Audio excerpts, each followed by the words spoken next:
Սոֆիա, Ցար Բորիսի փողոց, թիվ 92 տուն։ 1922 թվականից սկսած այս էր Գարեգին Նժդեհի նոր հասցեն։ Թողնելով հայոց լեռները, Սյունյաց արծիվը վստահ էր, որ Զանգեզուր Սյունիքն այլևս Հայաստանի անբաժան մասն է։ Պարտադրված բռնեց տարագրության ճամփան։ 1923-30-ական թվականներին Նժդեհը զբաղվեց գիտական աշխատանքով եւ գրեց հրապարակախոսական բազմաթիվ հոդվածներ, խմբագրեց թերթեր, տպագրեց մի շարք աշխատություններ, զուգահեռաբար զբաղվելով նաեւ կուսակցական աշխատանքով։ Կարճ ժամանակ անց Նժդեհը ընտրվեց Հայ հեղափոխական դաշնակցության Բալկանյան կենտրոնական կոմիտեի անդամ։ Այստեղ եւս նրա անելիքները շատ էին։ 1926 թվականին Նժդեհն արդեն անչափ կարոտել էր իր հայրենիքն ու հերոսական ժողովրդին։ Ես ճանաչում եմ քեզ, չար բախտի հետ պայքարի մտած անընկճելի ժողովուրդ, խորապես հավատում քո մեծ ու երջանիկ ապագային եւ կարոտով ու երկյուղածորեն համբուրում աշխատանքի մեջ կոշտացած ու սրբացած քո ձեռքը, քո հայրենաշեն ձեռքը։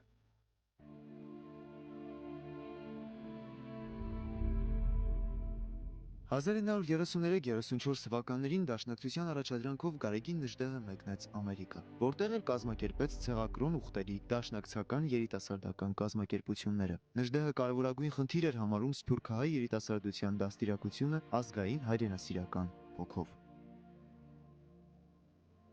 Ցեղակրոնության նպատակ Նժդեհը հռչակում է հետևյալը.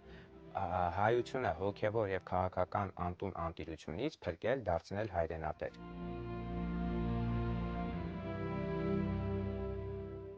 Մեզ է փնտրում երիտասարդությունը, որովհետև դաշնակցություն ասել է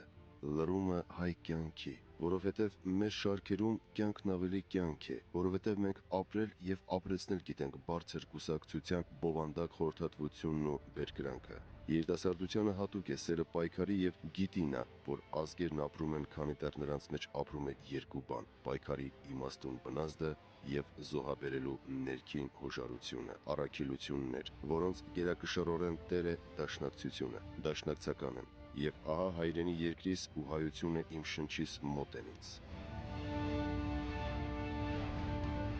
1934 թվական հունիս Նժդեհի նախաձեռնությամբ կայացավ Ամերիկայի ցեղակրոն ուխտերի առաջին միավորիչ համագումարը։ Ցեղակրոն ուխտերի բաժանմունքներ ստեղծվեցին նաև մի շարք այլ երկրներում ու քաղաքներում։ Նժդեհի կարծիքով Հայաստանից դուրս ենթակա է զուլման։ Այդ չարիքի դեմ պայքարել հնարավոր է միայն ցեղային արժեքների, առաքինությունների եւ սրբությունների խոր ճանաչումով ու վերապրումով։ Մի բան, որը նա հիմնավորեց եւ անվանեց ցեղակրոնություն, որի նպատակն էր անհայրենիք հայությանը հոգևոր ու քաղաքական անտուն անտերությունից փրկելով դարձնել հայրենատեր։ Նժդեհը հավատում էր, որ այդ օրինակ շարժումը միայն կարող էր միացնել հայության բոլոր հատվածները։ Նժդեհը չիմանալով անգլերեն, նա Ամերիկայի Միացյալ Նահանգներում իր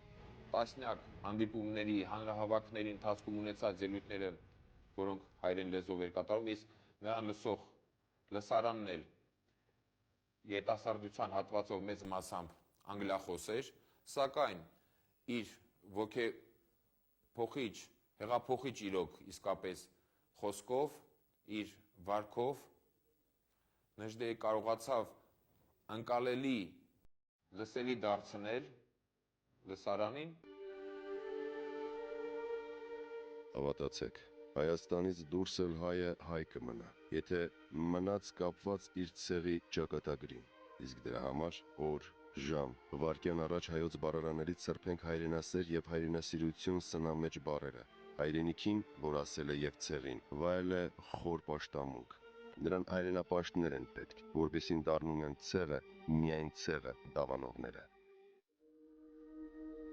Հայաստանի առաջին հանրապետության դատական նախարար Ռուբեն Դարբինյանի հուշերում գրված է. զինվորական բացառիկ կարողություններով օժտված մեր նշանավոր հեղափոխական առաջնորդներ են Նժդեհն էր միայն, որ հռետորական տաղանդ ուներ։ Տաղանդը, որով ընդունակ էր խանդավառել նույնիսկ հիպնոսացնել բազմությունները։ Նժդեհը ցեղապաշտ էր, բայց ոչ Մուսոլինիի կամ Հիտլերի հարձակողական ու ծավալողական իմաստով։ Նժդեհի ցեղապաշտությունը ուրիշ բան չէր, բայց եթե պարզապես հայ ազգի, հայ հայրենիքի մոլեգին պաշտամունքը, որ պաշտպանողական բնույթ ուներ։ Ուրիշ կերպ չէր ալ կրնար ըլլալ պաշտամունքը հայու նման փոքր ցեղի հանդեպ։ Ու եթե երբեմն Նժդեհը խոսքով ֆաշական ծայրահեղությունների մեջ կմտներ, այդ ալ պետք է վերագրել իր կատաղի հակաբոլշևիկության, որուն դեմ կկարծեր, թե պայքարի լավագույն կերպը ֆաշականությունն է։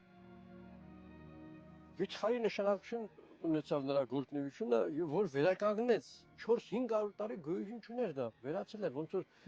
ասում են, որ մենք ճարտարապետություն չունենք, չգիտեմ, երաժշտություն չունենք, այնպես էլ ասում են մենք գաղափարախոսություն չունենք։ Նա վերականգնեց հայոց ազգային գաղափարախոսությունը, սա ահռելի մեծ բան է։ Դե միայն դա արած լիներ, երեք էր որպես մենք դնենք նրանց կոմիտասի կողքին։ Կընդունիմ, թե մեր նախորդները եթե ստրուկ չդառնային իրենց եղբայրամերժ եսականության, ապա մենք տարերով օտարի ստրուկը պիտի չլայինք։ Կընդունիմ,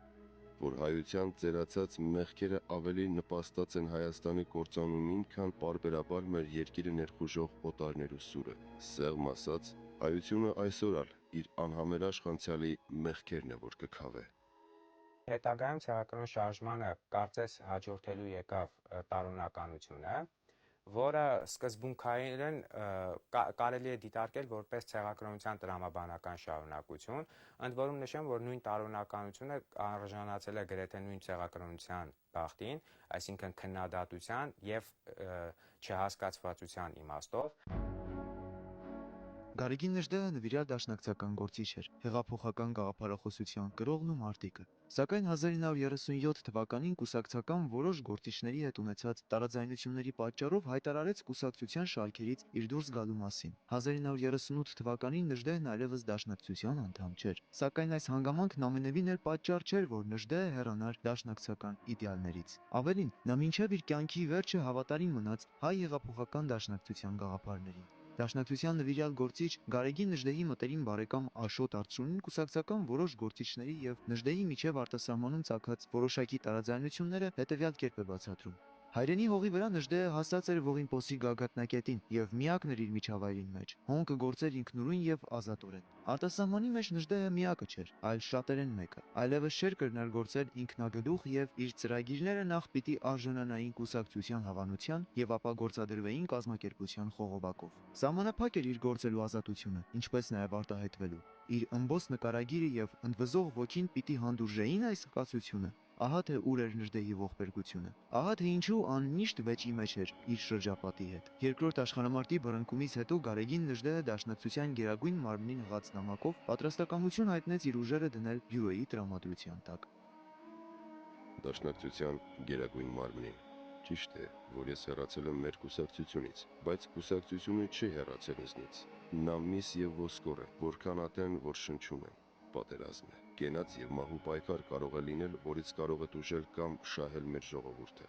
Չգիտեմ, թե ինչն է ձեր որդեգրած ուղին։ Ինչ որոշում էլ տված լինեք, ես իբրև հայ եւ հայ սպայ իմ անձը եւ իմ սուրը դնում եմ ձեր տրամադրության տակ։ Երկրորդ աշխարհամարտին նա տարիներին վիթխարի դեր է ունեցել։ Վիթխարի։ Ահագին մարդկանց փրկել է կործանումից, փրկել է ոչնչացումից։ Նա կարողացավ հասարակական կարծիք գոյացնել Գերմանիայում, որտեղ թուրքերը ուզում էին հայերին հավասարացնեին հրեաների հետ, ասեին նույն բանն են սրանք, բան նա ցույց տվեց, որ հայերը արիացի են, հրեաները ինչ գործ ունեն։ Եվ նա կարողացավ ոչ թե ինքը ասել, այլև մի 2-3 հատ գիտաժողովներ կազմակերպեց հենց Գերմանիայում եւ գերմանացի գիտնականների մասնակցությամբ նաեւ եւ տպագրեց գրքեր, 1-2 գերմաներեն գրքեր եւ փաստորեն հասարակական կարծիք գոյացեց, փրկեց բազմաթիվ հայերի, որոնց տանելու են ոչնչացնել։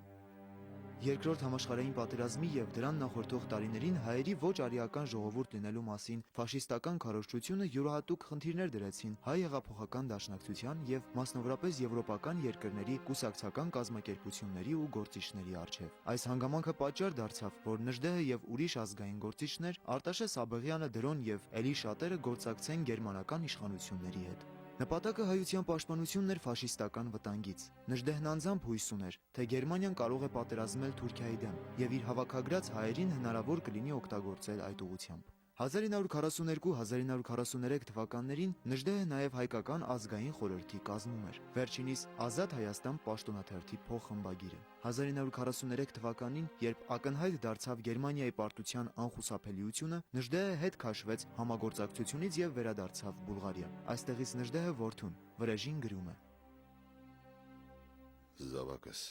հերու հայրենի լեռներից ես սովորեցի թքել ինձ թշնամանալ նախանձոտ տգիտության ու չարության վրա թքել ու անցնել։ Քեզ սակայն պիտի չհանձնարարեմ այդ վարքագիծը։ Դու աշխատիր ավելի զորավոր լինել, քան եղավ հայրդ։ Դու սովորիր ծիծաղել մարդկային վատությունների վրա ու անցնել անցասում։ Օհ, ուր էր թե գետ քո սերունդը ազատ մնար անհայրենի կյանքի անեծքից եւ արդար փառքը առյուծի մորթին դու փնտրեիր հայրենի ազատ եւ անկախ աշխարհում միշտ գիտակցելով, որ հազարիցս լավ է պատմական մի գործ կատարել թեկուզ 1000 թշնամի շահելով, քան մարդկային չարությունից զերծ մնալու գնով դուրս մնալ պատմությունից։ Համբույրներով քո հայր Նժդե։ 1944 թվականի հոկտեմբերին Սոֆիայում Նժդեհը ձերբակալվում է ԽՍՀՄ Սմերշ հակահետախուզական մարմնի կողմից։ Նույնիսկ բանտային պայմաններում Նժդեհը փորձում էր համագործակցել խորհրդային իշխանության հետ Հայաստանի եւ հայ ժողովրդի շահերին ծառայելու համար։ Նա ծրագրեր էր առաջարկում Թուրքիայի դեմ խորհրդային միության հնարավոր պատերազմում, որը սպասվում էր հաղթանակից անմիջապես հետո գործողությունների եւ իր անձնական մասնակցության վերաբերյալ։ Հարազատներին գրած նամակում Նժդեհը գրում է. Իմ սիրելի Լևոն եւ Փարանձեմ, 1944 թվականին առաջնորդվելով բարձրագույն հայրենասիրության հրամայականով Բուլղարիայից չհեռացա, թեև գերազանց հնարավորություններ ունեի ուզածս ափին անցնելու Շվեյցարիա։ Մնացի, որպեսզի խորհրդային բանակի հրամանատարությանն առաջարկեմ իմ կարողությունն ու ուժը մեր ժողովրդի սպանդը իրականացրած ավատատիրական Թուրքիայի դեմ պայքարելու համար։ Ինձ տեղափոխեցին Մոսկվա։ Այդպես կամավորաբար ես հայտնվեցի բանտում։ Այդպես սկսվեց իմ ողբերգությունը։ Չեմ զղջում իմ հայրենասիրական արարքի համար, չէ՞ որ իմ ամբողջ կյանքը պայքար է եղել Թուրքիայի դեմ։ Ինչ արած ճակատագիրը։ Ինքը իր հարցած երբ որ հարցակնությունների մեջ ասում է ես դաշնակցական եմ։ Ճիշտ է, դուրս եմ եկել կուսակցությունից, բայց դաշնակցությունը հայրենատիրություն է քարոզում։ Ես այդ գործի մեջ եմ Բազմապիսի խոշտանգումներից հետո, հենվելով պետանվտանգության մարմինների սարքած գործի վրա, հակասովետական գործունեության եւ Գերմանիայի հետ համագործակցելու մեղադրանքներով 1948 թվականի ապրիլի 24-ին Նժդեհին դատապարտում են 25 տարվա բանտարկության։ Ստալինին գրած իր 1948 թվականի հունվարի 10-ի նամակը որևէ կասկած չի թողնում, որ սովետները Նժդեհին Բուլղարիայում իրոք համագործակցություն են խոստացել ամենաբարձր ղեկավարության Ստալինի անունից, բայց հետո հենց այդ իսկ ղեկավարության ցուցումով էլ նրան բանտարկել են։ ԽՍՀՄ նախարարած խորհրդի նախագահ Ստալինին, Գարեգին Տեր Հարությունյանից։ Իմ գործ ուղարկված է Մոսկվա։ Ես երկու բան չէի սպասում։ Առաջին, որ այն բանից հետո, երբ խորհրդային իշխանությունների հետ ընդհանուր լեզու գտնելու նպատակով մնացի Սոֆիայում, ինձ կձերբակալեն, եւ երկրորդ, որ ինձ դատի կտան։ Դատական օրենսգրքի հետ միասին ու դրանից ավելի վեր կա ասպետական չգրված օրենքը, որը անտեսելու դեպքում վերանում է ամեն մի վստահություն մարդկանց եւ ժողովրդների միջև, քաղաքացի գեներալիսիմուս։ Չհեռանալով Սոֆիայից ես ցույց տվեցի բարձր հայրենասիրության ընդգրկում եւ խորհրդային իշխանության հետ հաշտվելու անկեղծ ցանկություն։ Հավատում եմ, որ իմ ասպետությանը կպատասխանեն ասպետությամբ։ 1947 թվականի դեկտեմբերին, ապա 1948 թվականի մարտի 10-ին Նժդեհի վերաբերյալ կազմված մեղադրական եզրակացության մեջ նշվում է. Գարեգին Եղիշի Տեր Հարությունյանը մեղադրվում է այն բանում, որ 1920-21 թվականներին լինելով Զանգեզուրի դաշնակցական զինվորական ուժերի գլխավոր հրամանատարը եւ հեղափոխական կառավարության վարչապետը զինված գործում պայքար է մղել Կարմիր բանակի դեմ, հետապնդում ու գնդակահարում էր Կարմիր բանակայիններին, կոմունիստներին, եղել է 1921 թվականի դաշնակցական արկածախնդրության ոգեշնչողներից մեկը։ Լինելով խորհրդային իշխանության անհաշ թշնամին, արտասահմանում գործուն քարոզչություն է վարել խորհրդային իշխանության դեմ։ Երկրորդ աշխարհամարտի ընթացքում կապեր է հաստատել գերմանական հետախուզության մարմինների հետ, խորհրդային բանակի զորամասերի դեմ զինված պայքար մղելու համար։ Գերմանական հետախուզության մարմինների առաջադրանքները կատարելու համար զբաղվել է մարդկանց հավաքագրումով եւ ուսուցմամբ։ Մտել է 1942 թվականին Բեռլինում ստեղծված Հայոց ազգային խորհրդի կազմի մեջ։ Հայաստանի Հանրապետության ազգային անվտանգության նախարարության արխիվ, գործ համար 11-278, հատոր 4։ Եկավ սովետական բանակը եւ տեղի ունեցավ այն, ինչ որ սպասում էի։ Օգտվելով ստեղծված տոհուբոհից, իրենց ցեղի կաթով չմեծացած մի քանի վատասիրված հայեր արդեն գործի էին անցել։ Նրանք առավելապես կոշկակարներ, իբրև ոստիկանական լրտեսներ, հետները զինված բուլղար միլիցիոներներ առած ընկել էին տնետուն, ինձ էին փնտրում։ Հավիտենական զզվելի ստրուկներ, որոնք տկար իրենց չարությունը բավարարելու, իրենց հայազգի թշնամիները ոչնչացնել տալու սև նպատակով միշտ էլ օգտվել են օտար ուժերից։ Այսօր կյանքին ես կապված եմ այն չափով միայն, ինչ չափով որ ինձ դեռ պարտական եմ զգում ծառայել Հայաստանին։ Ուր ես։ Ուր ես դու Հայաստանի տիրասիրտ ու պաշտելի ժողովուրդ, որի ոգին միշտ էլ վսեմանալ գիտի վտանգների ժամանակ։ Գաղութ, դու մի անգամ եւս ինձ ապրեցրիր ամոթանքի ողբերգությունը, ամոթ քեզ։ Բանտարկության տարիները Նժդեհն անցկացրել է անասելի դաժան եւ անմարդկային պայմաններում։ Ենթարկվել է բազմաթիվ խոշտանգումների, սակայն արդյունքում չի ոգեսպառվել եւ շարունակել է իր ստեղծագործական եւ ազգանվեր գործունեությունը։ 11 տարի շարունակ խորհրդային տանջարաններում հոգեկան ու մարմնական անլուր կտանքների ենթարկելուց սկսած վերջացրած զանազան անձանց գաղտնի հանձնարարությամբ նրա բանտախուցն ուղարկելով սովետներն ամեն գնով փորձեցին նրան համոզել գոնե ձևականորեն զղջալ այն արարքների համար, ինչում մեղադրում էին մեծ հային։ Նժդեհը գրում է. Սկսեցին ամենաահավոր խոշտանգումներ, որ կարող է հնարել միայն դաժանամոլ միտքը։ Ինձ արգելեցին ակնոց դնել։ Ամեն 5 րոպեն մեկ լսվում էր հերթապայի սպառնալի բղավոցը։ Դուք քնած եք։ Ինձ ցերեկները ոչ պարկել էին թույլատրում, ոչ ննջել։ Այդպես ամբողջ օրը ես ստիպված էի մահճակալին շղթավայցի նման մնալ, դեմքով դեպի դռան դիտանցքը։ Որպեսզի ինձ զրկեին քնից, հարցաքննության էին տանում գիշերները եւ դիտավորյալ պահում էին մինչեւ լուսաբաց։ Ինձ հարցեր տալու եւ պատասխանը գրելու փոխարեն արձանագրություններ էին հորինում։ Բարձր ջերմություն ունեի եւ ահավոր հոդացավ էր։ Բժիշկ խնդրեցի, չհրավիրեցին։ Նյարդերի ծայրահեղ լարումից ուշաթափվեցի։ Այդ անգամ իմ տանջանքները տևեցին 19 ժամ։ Իմ նկատմամբ կիրառում էին միջնադարյան հնարքներ, ինձ ահաբեկում էին ընտանիքիս ոչնչացմամբ, ամբողջ 4 տարի ինձ վախեցնում էին, թե կկտրեն լեզուս։ Միաժամանակ նա ամենևին չընկճվեց եւ չնայած իր ծանր անասանելի առողջական վիճակին կարողացավ գաղափարական մարտիկին իսկապես ցեղակրոն առաջնորդին վայել արժանի ձևով դիմակայել։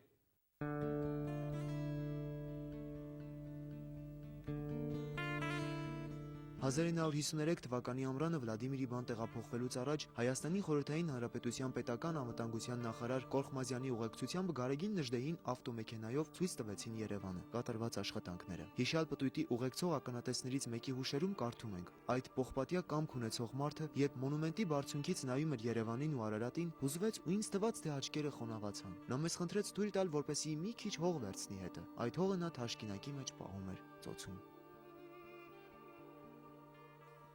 Որոշ նամակների միջոցով մենք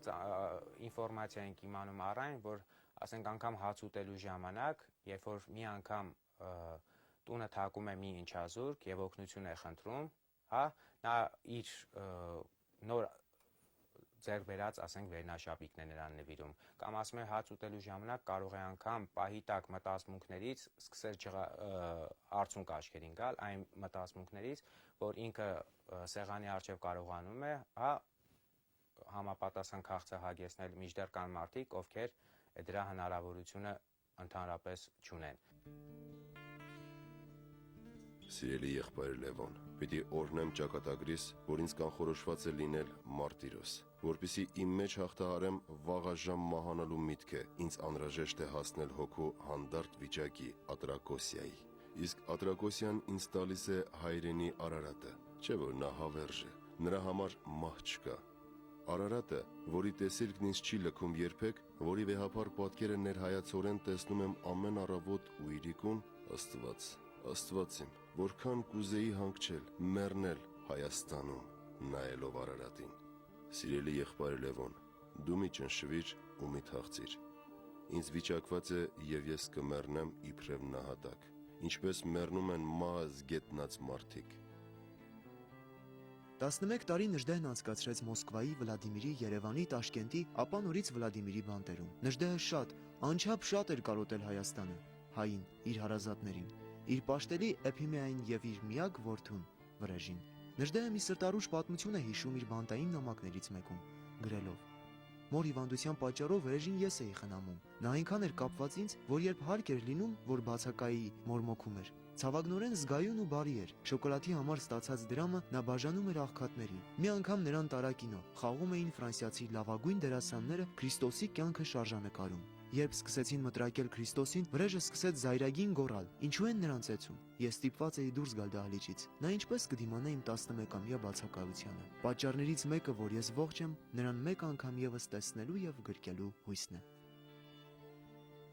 Ամբողջ 10 տարի զրկված էի հարազատներիս ու ընտանիքիս հետ նամակագրություն ունենալու իրավունքից։ Կարող ես երևակայել իմ բերկրանքը։ Ֆիզիկապես ծայր աստիճանի հյուծված եմ, առողջությունս քայքայվել է, հիվանդ եմ սրտի անբավարարվածությամբ։ Ինչ շատ կուրախացնեք, եթե ուղարկեք ձեր ընտանիքի բոլոր անդամների լուսանկարները։ Չգիտեմ մայրիկը ողջ է։ Եթե նա իմ տանջվածը մահացած է, իմ կողմից համբուրիր նրա գերեզմանը, իսկ վրեժը իմ երեխան 6 տարեկան էր, երբ զրկվեց ինձնից, որփացավ, նա կարծում է, թե ինձ սպանել են։ Նամակները գրեք ռուսերեն, պատասխանեք անմիջապես։ Համբուրում եմ ձեզ եւ մեր բոլոր ազգականներին։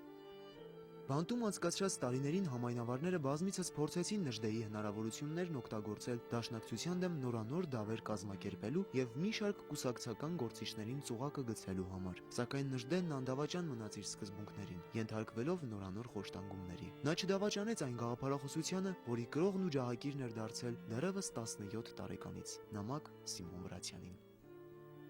Սիրելի Սիմոն, գիտեմ, տեսնելով ձեռագիրս պիտի խռովես հոգով։ Նժդեհը կենթանի, հավատալ։ Այո, ձայնս գալիս է ոչ թե գերեզմանից, այլ բանտից։ Ու ինձ վիճակվել է ապրել կյանքն ու մահը իրար խառնած, անտրտունջ, քանզի սեփական ձեռքով ես հարթեցի իմ զնդանի ճամփան, հաստատելով արևելքի հին խոսքը, թե ամեն մարդ ինքն է կառուցում իր բանտը։ Գիտես, սիրելիս, որ կյանքում իմ ուրախությունն ու վիշտը մի հատիկ անուն ունեին՝ Հայաստան։ Երբ կյանքիս մայրամուտին ինձ չհաջողվեց իբրև զորական կռվել ու մեռնել հայ հողի համար, վճռեցի մեռնել բանտում իբրև նահատակ։ Այս ապրումներով 1948-ի ամռան փոխադրվեցի հեռավոր հյուսիս, ուժասպառ էի, բայց ոչ ոգեսպառ։ Ապրում էի նահատակի կրքոտությամբ եւ ուրախությամբ, ճիգ էի անում, ինչպես եւ այժմ մնալ ոտքի վրա եւ մեռնել գիրքը ձեռքիս։ Եղել է չափազանց ընթերցասեր։ Դրա մասին վկայությունները բազմաթիվ են։ Իր ընթերցասիրությունը նաև Վլադիմիրի բանտում գտնվելու տարիներին է, երբ որ Արմեն Սևանի հետ, Հովհաննես Դևեճյանի հետ գտնվել է Վլադիմիրի բանտում։ Դևեճյանը բանտարկյալի հուշերը աշխատության մեջ նշում է, որ լինելով չափազանց ընթերցասեր, նա բանտի գրեթե ամբողջ գրադարանը ընթերցել էր։ Շատ է սիրում ընկերաբանական գրականություն, հոգեբանական գրականություն, նաև փիլիսոփայական գրականություն։ Ես բնավ չեմ մտածել նահանջի մասին, որովհետև սովորություն եմ ունեցել օրհասական վայրկյաններում դիմել իմ խղճին, հարցնելու իմ ներքին դատավորին, ինչպես են վարվել ծանր վիճակներում Վարդաններն ու Դավիթ բեկերը։ Մեռնել, բայց հաղթել։ Կուզեի, որ նման դեպքերում այն բոլոր ղեկավարները, որոնց ապագայում պիտի վիճակվի պարել մեր ցեղի ինքնապաշտպանության սրբազան գործը, հետևյալ կերպ վարվեին. մեռնել, բայց չզիջել հայոց լեռնաշխարհը։ Խորհրդային տարիներին հասկանալի պատճառներով Նժդեի անունը խստորեն արգելված էր։ Նժդեն ներկայացվում էր խորհրդային մտածելակերպի ստերեոտիպներով, որպես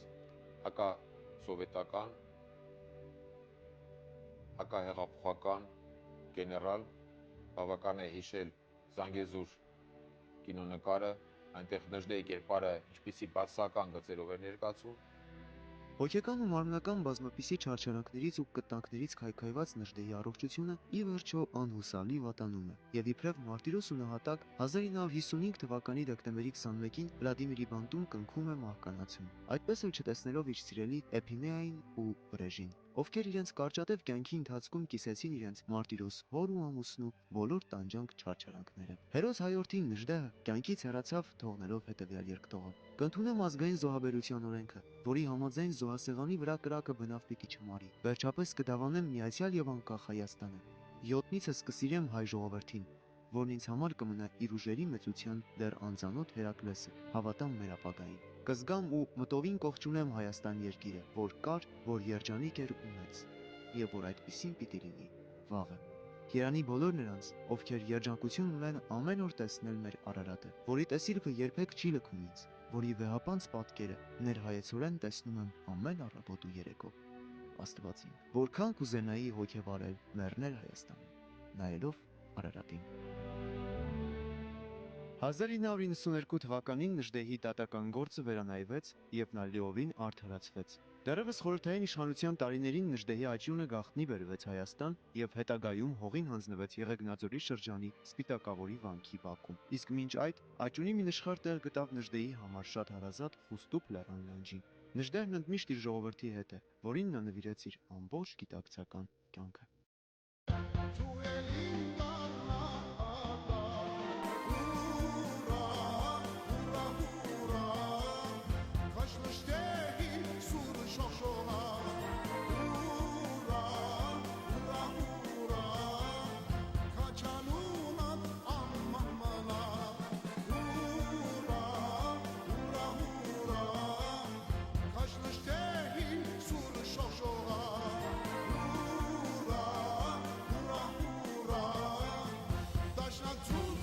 Sur le changement